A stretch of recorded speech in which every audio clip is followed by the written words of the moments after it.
Fly chick coming through. Nice to meet you. Glad you came too. Like you said when you know you got moves. You spit game and you know you spit. Hello and welcome to the Fast Lane Collective F1 Academy edition. We are back. It's been the Miami race. We only had one race. I'm sure we'll delve into that as soon as we can. But Yaz, first of all, how are you? Are you happy that F1 Academy is back? We're now 3 rounds into the season. How are you feeling? I'm doing well and so excited that we're back. We're back with Miami and we're back with Formula One Academy. It just makes the weekend more exciting when I know that we have our girls racing, because again, extra racing, I love. And then to have them displayed in an F1 track and just, yeah, I'm excited, I'm happy to be here, happy to chat about them. And even though we've only had one race, a lot to get into.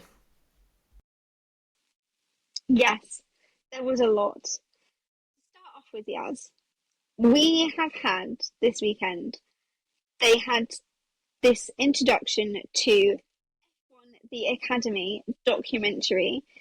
It kind of been their little press, I don't know what you'd call it, premiere, I guess, this weekend. How are you feeling ahead of this documentary series launching at the end of May? I am very excited. We have briefly talked about it on the podcast before. I think in our last episode, it was on our F1 side of things. But I'm very excited to see what this documentary is about.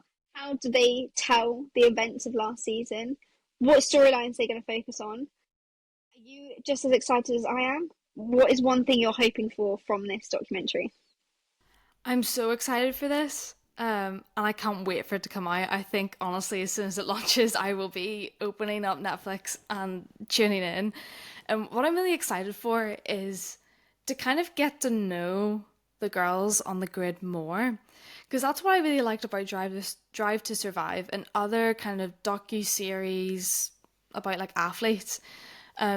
Yes, we see them in their highs and their lows, but to know how they're feeling off the track, and especially for F1 Academy, to hear their own struggles of getting there, because again, it's so much harder for a woman in motorsport to kind of get anywhere in the motorsport world, and I think they're probably going to delve into their backgrounds, and I'm just really interested to know more about them. And yeah, I'm still obviously excited to hear about how they're going to portray the season and the racing itself, but to get the more human side, because we can be critical of how they've performed, the same with Formula One and other motorsports, but it's nice to know them as well and who they are. So that's what I'm excited for. What are you excited for, Danielle? Are you kind of the same as me? Want to know more about who they are, or more of the racing side of things? I'm just intrigued to see kind of what storylines are going to crop up in this documentary. We know that the big talking point of last season was that Abby Pulling was extremely dominant, and I think that's why the reverse grids were implemented for this season. So I'm intrigued to see what other storylines that maybe we missed out on are going to appear in this documentary. And I think that one thing that you have mentioned as well that is crucial is the fact that we don't know these drivers very well, or really at all. And this documentary will hopefully showcase who these drivers are. But the reasons that we don't have this is, unlike Formula One, or unlike Formula E, for example, there is no build-up or kind of post-race to the F1 Academy shows. They just jump straight in, pretty much into commentary and into the racing. So we don't get to see any what we call VTs, which are, I think stands for video transmission, which is videos or interviews with these drivers. We might, in Formula One, we might have an interview, or we might have the drivers doing a fun activity. We don't get that in F1 Academy, so we don't really get to see their personalities aside from them on the track and maybe some interviews before going to the podium. So we only really hear from the top 3. I know that F1 Academy have their own YouTube channel and they're trying to put out a little bit more with their drivers, but it's still not enough. And I think if F1 Academy had a show like Formula One does, I'm not saying to the extent, but just so that we could get to know these drivers a bit more. W Series did it, and I think it worked brilliantly. We got to know who these drivers were before we saw them in the car. As soon as those helmets are on, we don't know anything about these girls. And that is crucial to gaining traction and gaining views and a following. So I'm excited to see what that brings in the documentary. The one thing that, for me, I'm shocked, and not like shocked, but makes me question the reasoning behind this is we've now had to wait until we're already into the season, into next year's season, to get this documentary. And some of the drivers that this documentary is going to be about aren't actually racing this season because they'd already raced 2 years in F1 Academy. So we're going to get to know people that aren't actually in F1 Academy, but we still won't know some of the drivers that are on this grid this year. So I feel like it's a very interesting approach. At least with Drive to Survive, that came out before the season started, where this one is coming halfway through the season. So it's an interesting choice of when to bring this out. But nonetheless, I am still very excited for it. So, first race, reverse grid. We've said on the podcast before that we are big fans of this reverse grid. It definitely changes things up. We've had multiple different winners so far this season, and I think that reverse grid really plays into that. So we had Emma Feldmeyer on pole again. Going into the beginning of the race, incident on lap 1, and it was such a shame because this could have been a really, really great start for some of these girls, and it didn't really kind of work out. I feel like Ella Lloyd really struggled with this incident. She completely lost her front wing. Yaz, how do you think that Ella was feeling? She kind of literally wiped out that front wing, dropped right down to the back of the grid when she was in strong contention in that reverse grid lineup. I felt so bad watching it. I was like, no, like literally like in slow motion, just a front wing as well. There's just, there's no really replacing that, at least in these short races, that we have. And what is even more disappointing is she didn't have that second race to kind of be like, well, okay, didn't go my way, but we'll bring it back the second race. And I'm sure going into that second race, she was trying to probably get her head in the game, and it's just disappointing. Again, we're not given, like 20 races in a season to bring it back with points. Really, every race matters for these girls, to get up there in the grid and to get those points. So really disappointing, but I'm hoping that we see a better result from her next week. Well, not next week, next race. Yeah, my heart broke for her, and I'm sure she was probably feeling really hard on herself because, again, they're only given 13 laps to prove themselves. So I just hope she doesn't let it get down on herself too much, basically. Yes, that is part of the problem with F1 Academy is it only has 13 laps, which means if you break your front wing in the first lap, there's not really much point coming into the pits and changing it because you're going to come out at the back and you don't really have much time to work your way up the grid.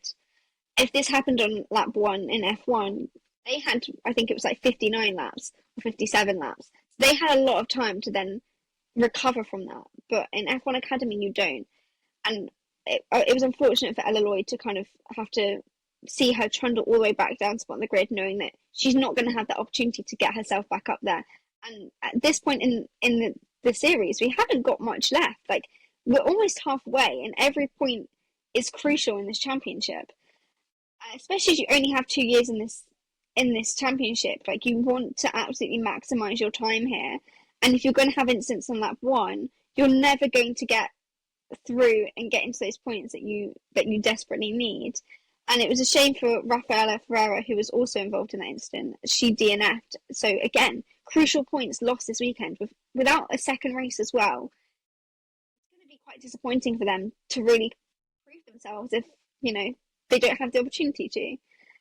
But once this incident was going on, that led Doriane Pin to really, really gain on Emma Feldmeyer and to really go for that overtake. However, the safety car came out just as Doriane was about to make the move, and that move looked good. Abby Pulling was commentating on that move as it was about to happen, and then unfortunately it did not. And the safety car came out, but do not fear, Doriane Pin did make that recovery and she did get that overtake. And it was beautiful when she did. But the safety car came out. Rafaela then came out of the race, unfortunately, and things got moving again. The race after that wasn't really too eventful. Doriane was able to kind of keep that lead throughout most of that race. With Alicia Palmowski then behind her, unfortunately, Emma then did drop back a few positions. I think this happened last time she got pole as well. She just kind of struggles to stay in that top three and take home a podium. She does drop back as the race progresses. But Alicia Palmowski really tried to catch up Doriane, but couldn't quite make it work. But an incredible race from Doriane. I wanted to ask you, Yaz, this is Doriane's second race win of the season. Is this what you were expecting from her, or were you expecting to see more dominance from her this season? I expected a lot more dominance. I really kind of expected, kind of like last season, a clear front runner. But I feel like every race we've had, I'm like, ooh, maybe Chloe Chambers, ooh, maybe Nina. And I love that all these girls are getting that opportunity, number one, to be in the top step, but to battle each other. It's so entertaining for us, but also probably for them as well, like for all those overtakes and to really kind of put their skills on display for future employers. But yeah, going into it, I definitely expected Pan to just lead from the beginning. And she had some incredible moves this race, and yeah, she's keeping these other girls on the grid on their toes, so she is just one to look out for, and I just love it. I'm just like so hyped. I agree. I was expecting a little bit more dominance from Doriane, but I do think that one good thing that she can do is that she can work her way up from being at, like, when in that reverse grid, if she's qualifying first or second and then is starting like seventh or eighth, she is good at getting her way back up that grid. Not always enough to kind of take that win, but she is definitely proving that, she can get up there. And Maya Wood is the same. They're both very good at those overtakes and getting up through the pack, why I like that reverse grid, because it means that if you are consistently getting pole position, you are actually being challenged and you can't just straight off the line like go off and win. Like, you do have to prove that not only are you a great driver in terms of qualifying pace, but you are also good at when you have poor qualifying, even though they're not having a poor qualifying, it's just switching the top eight. They are then able to work their way up. And that's why I think it's just such a fun aspect to the championship. And I kind of wish it had been brought in sooner, because it really tests those girls in different ways than just having qualifying and then one race. Or like last year when they had qualifying and then it was the top two times were then what was going to be set for race one and race two. So it makes it exciting to see what they can do. It was a great weekend for Campos racing. Both drivers, two of their drivers on the podium. So you had Chloe Chambers in third and Anisha Palmowski in second. That has put them in the lead of the championship, and they are like 100. I think it's 108 points now in the championship. So they're doing very well. They've had consistent performances over the last 3 rounds. We're heading into that second half of the season. I think they are the team to really look out for. They seem to have drivers who know how to be consistent. Alicia Palmowski's now had 3 podiums. I think Chloe Chambers had 4. Maybe it's not 4. I'm not sure. She's had quite a few now this season. Chloe Chambers was going to start on pole for the second race. She then obviously has gained 2 points because of that. They are looking like the team to beat. Yaz, do you think they can keep up this consistency and keep lead of this championship for the rest of the season? Or do you think that other teams, maybe such as PREMA, are going to come back and fight against them? I think they will, I think Alicia and Chloe are just, them two are just perfect in Campos, because they just, like you said, the consistency. And consistency is key within motorsport if you want those points, and they just seem to have that down. Even if they're not, in the top three, they're close behind, and they're like a couple, like, tens of seconds behind. And like this race, we had Alicia was in second and was, close to Pan. She just couldn't get those moves done. But I think that they are the team to watch out for. PREMA are really going to have to step it up if they're going to want to catch, especially with, halfway through the season, not long left, and, not many laps to get those moves done. So they're really going to have to get their heads down and push hard. One person who did push hard and make up, I think it was 8 positions, was Nina Gaidman. I think we spoke about her in the last episode, but she's doing very, very well. This is her first season at F1 Academy. She's proving that, she's a very capable driver. Yes, were you impressed by this? Because I certainly was when I read that it was 8 positions. So impressed. When I was watching the race, I feel like every 5 minutes they were talking about her because she was just, throwing it down the inside and trying to get these moves done. And I was just in awe. It was just incredible with, how she really got her head down and managed 8 places. 8 places in 13 laps is crazy. Like, that's like almost like a move each lap. She's incredible. She's the one to watch out for. And yeah, I just can't wait to see where we go with her throughout the rest of the season and hopefully next season. I love her. Nina is incredible and overtaking Queen. I mean, damn, 8 places. Again, I keep saying it, but I was just shocked because when I was watching it, obviously I knew she was overtaking a lot, but I didn't know it was 8. I just thought, oh, maybe like. New segment unlocked, overtaking Queen of the Weekend.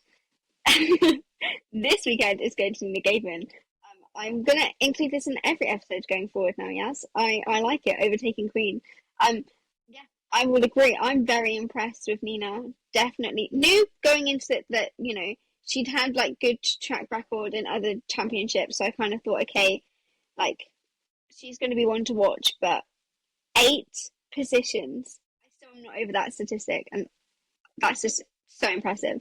But moving on to race 2, or lack thereof, unfortunately, due to the weather in Miami, which we talked a lot about in our F1 episode, which you should go over and listen to after you've listened to this one, we did not get a second race, unfortunately. They managed to fit in a couple of formation laps. We had a couple of spins on the formation laps. And then the race was cancelled / postponed. Yes, I have a question for you. Do you think this was handled in the right way? Because I think some of the drivers were already concerned going out that the track was very wet and that they thought they were just going to be aquaplaning, they would have no grip. They don't get full wet weather tyres, I believe, like they do in F1, so they can't adapt as well easily to these track conditions like F1 do. Do you think that the FIA made the right call to cancel it, or do you think that they should have cancelled it earlier, or do you think that they should have just let them race? I think they should have cancelled it earlier. It's kind of obvious, like you were saying, they don't have those wet tires, and like the water was thick. It wasn't even like, do you ever get it sometimes, at least from the TV screen, when you watch other motorsport categories or even Formula One, whatever, you look at the track and you go, oh, that looks like there might be like a little bit of water. But like watching it from the TV, I literally couldn't like see the cars on track at points. And I mean, Alicia Palmowski, she expressed, and this is a quote, "I'm all up for a wet race and I really like racing in the rain, but I think there's too much here."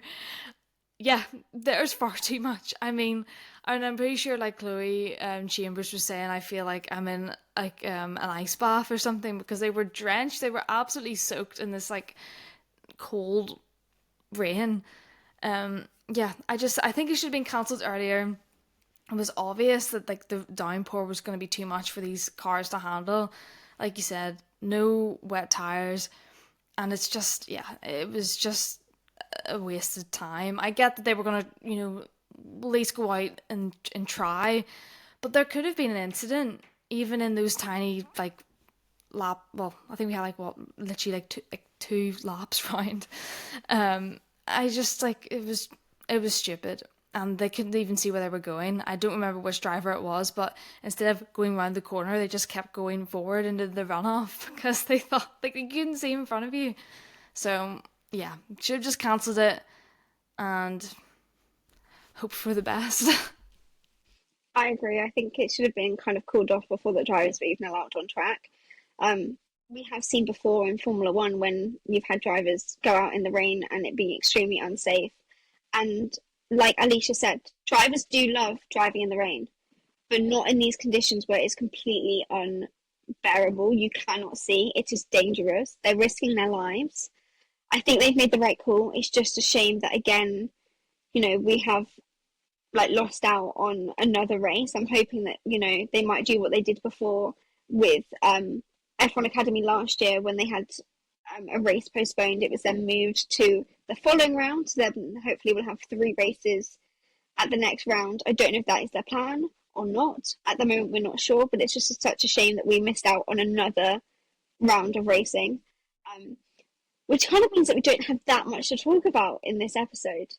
So I want to ask you, Yaz, we are now almost halfway through the championship. What are your biggest takeaways so far from this year? Who are the drivers that you think have impressed you the most?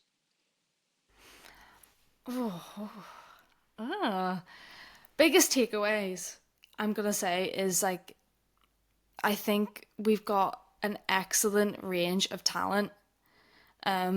I think these girls are just incredible. And I know I kind of say it every podcast that we do, but I think that we really have like a good group of girls that are just, they're so talented. And with each race that we have, again, only 13 laps, and their highlights are like 10 minutes long because so much happens in these 13 laps, when like Formula One highlights are like 10 minutes long sometimes. So I think that proves, this is my maths here, proves that 10-minute long highlight for 13 laps, they're really like out there racing. It's not just like, oh, they're just going around in circles. There's entertainment there, which is why more people need to watch this sport. What was your other question? I asked you what are your biggest takeaways and who's impressed you the most this year? Who's impressed me the most? Ooh. I'm gonna say it's between 2. I'm gonna say Alicia Palmaski. I think she's always so close. Even if she's not in the top 3, she's close behind them, or she's second or third. Just incredible, and she's always just, the moves that she pulls, chef's kiss. And then I'm also gonna say Nina. Nina, especially this race, impressed me so much. I think incredible. Again, she didn't finish P3 or the top 3, but to finish 5th after overtaking 8 times in 13 laps, yeah, you've got my praise. You've got my praise. What about you, Danielle? I agree. I think that my biggest takeaway from this, and I know I have mentioned it so much this episode, but reverse grids are amazing. That's my biggest takeaway. I love them. I want them in every championship. I think they're amazing. I highly recommend, if a championship is ever debating whether or not to have reverse grid, go for the reverse grid. It makes it so much better. My drivers. I think Ella Lloyd has very much impressed me. She's come in as a rookie. I knew that she'd had good success in, I think it was British F4 last year. And so I knew that, I knew she was going to do well. And then obviously she took a win in Jeddah. So for me, she's up there. And I know I say it in every single episode, but Alicia Pamorski. From day one in this championship, she came in, she won the first round of the season and went, yep, I'm here and I'm here to stay. And from that moment on, absolutely impressed. She has had 3 podiums. I think Maya has had 4. Doriane is the only driver to have 2 race wins. So we have some fantastic drivers on this grid. And like you said, Yaz, everyone should be watching this championship. If you want to know who the next big female driver is, you need to have your eyes on F1 Academy. There is so much talent here. It's getting exciting in terms of the championship battle. There is 1 point between Doriane and Maya for P1. I cannot wait to see how this unfolds. Yes. I want to hear your prediction now. Who do you think out of those 2, if it is going to be those 2, that win the championship, who do you think it's going to be? I'm gonna say Doriane. Ooh. What about you? It's so hard to predict though because it's just, oh, I wish we could have 2 winners. Like everyone's a winner here. It's really hard. Looking in terms of race wins, I'm going to say Doriane. But Maya has definitely proven that she is capable of working her way up through the grid. She, again, in this race, she started 10th, but still managed to get to 4th. Like, she's very good at getting herself up there. She's had consistent podiums, but we need to see more wins from her. And then I would say her. I do think that Chloe, and she did this last year as well, really puts up a fight to join that championship battle. So I think that we also need to kind of consider her as an option for taking this victory too. But I want to ask you another question that has been on my mind for a while. Last year, we saw Abby Pulling be extremely dominant, and there were times that Doriane would come into that battle, so would Chloe Chambers, but for the most part, Abby Pulling was extremely dominant. This year, we've not had the same case. We've had so many different winners. There's now 1 point between the leading 2. Why do you think this year there's been more changes in leads? There's been more race winners. Do you think the reverse grid has had an impact on that? Do you think it could be the pool of drivers that we have? Like, why is this year different to last year? And it's the same case if we look at W Series. Jamie Chadwick was dominant the whole 3 seasons. What has changed for this year in F1 Academy? I definitely think it's a mixture of the pool of talent we have and the reverse grid. Of course, different drivers, different skills, different, some are better at overtaking than others. And also that reverse grid just shakes everything up. And, sometimes if you're at the back, you're not going to be able to get to the very front in time. Again, 13 laps, I've said it a million times. You don't have that time to make up that time. But I think it's perfect for a feeder series like F1 Academy to have that huge shake-up. Number one, it's incredibly entertaining. And it does give others who are usually at the back chances at the front, and chances to defend. And, just because I don't want people to think, oh, like it's like it's making quote unquote bad drivers be at the front and their bad drivers are winning because they're at the front. I don't see it that way, because if they're, quote unquote bad, they're not going to stay at the front. So, because I've seen that like comment before of, oh, like that's stupid. But I think it does really shake things up. Went on a bit of a tangent there as usual, but I do have another question that I'm interested to hear your thoughts on. If you could change one thing about F1 Academy, specifically this season, what would you change? What do you think this championship is lacking? I know this is due to them, being within a race weekend with Formula One, but I would love them to have, instead of 2 separate races, one long race. I would really prefer that. because I think it gives like, you know, you can have more strategy calls. We can maybe even implement like changing tires and pit stops and stuff like that. And I know again, like they only have like a small slot within a huge weekend. But that would be something that I would like to change. Just one long race. Doesn't have to be like 57 laps like Formula One, but like 40 something or 30 something. I think that would like really benefit. I do agree. I think that, like having longer races would show what those girls are really capable of and give them more opportunities to progress through the grid, especially as I said before, if they have like an incident on lap one. As I've said, I'm a big fan of the reverse grid, so I would quite like to keep that. But I think what could be interesting, and I understand why they do it this way, they keep the laps the same because the one variable that changes is the reverse grid. But it would be interesting if, a bit like in F2 and F3, we had the reverse grid for the first lap, for the first round, and that be more of a sprint race. And then we have a longer race, which is like the feature race on the Sunday.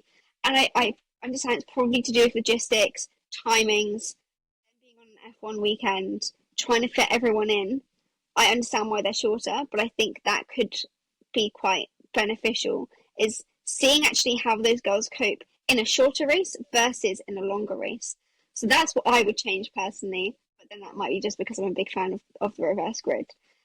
My final question, Yaz, I'm unfortunately going to leave on a little bit of a sour note, but who is one driver on the grid so far this year that has kind of disappointed you a little? You were expecting a bit more from them. Ooh, that's hard. That's hard. How dare you be so negative, Daniela? My gosh. I think I expected more from Leah Block. It's not to be like, oh, she's done terrible. I expected her to be higher up the grid. Yeah, like again, where did she finish? She got a penalty. So she dropped down to 10th this race, unfortunately. Leaving the track in an advantage. But I just expected a little more from her and seeing her in those top half of the grid fights. And unfortunately, I don't think we've seen as much of her as we could have. What about you? Who's that one that's just not doing it for you? I do agree with you because, this is Leah's second season in F1 Academy. She has not had a good start, nowhere near where she wanted to be. She's only got 2 points. She currently sits, I think, 12th in the championship. For me, Tina Hausman, I think that she is doing well, and I think she's having a better season than last year. I just was hoping a little bit more, especially she's already had that 1 year of experience in the championship. I think she currently sits in 7th, and she's on 13 points. It's just looking at those front runners, she's not really reaching them, and I wanted to see a little bit more from her. I think Nina Gabeman is 12th, and bearing in mind this is Nina's first season, I just was hoping a little bit more from Tina. I think things could change in the second half of the season, but yeah, was just hoping a little bit more from her. It's not that she's done terribly, I had a little bit higher expectations from her than I kind of had been given. That is all for this week's episode of our F1 Academy edition of the podcast. Thank you all very much for listening. If you want to check out our F1 episode, we'll make sure that it is linked in the description below. If you want to follow us on our social media, we are at the Fast Lane Collective _. Don't forget to subscribe and give us a rating, and maybe leave us a review if you're feeling it. But thank you very much for listening, and we'll see you in the fast lane. Hello, fly chick coming through. Nice to meet you, glad you came too.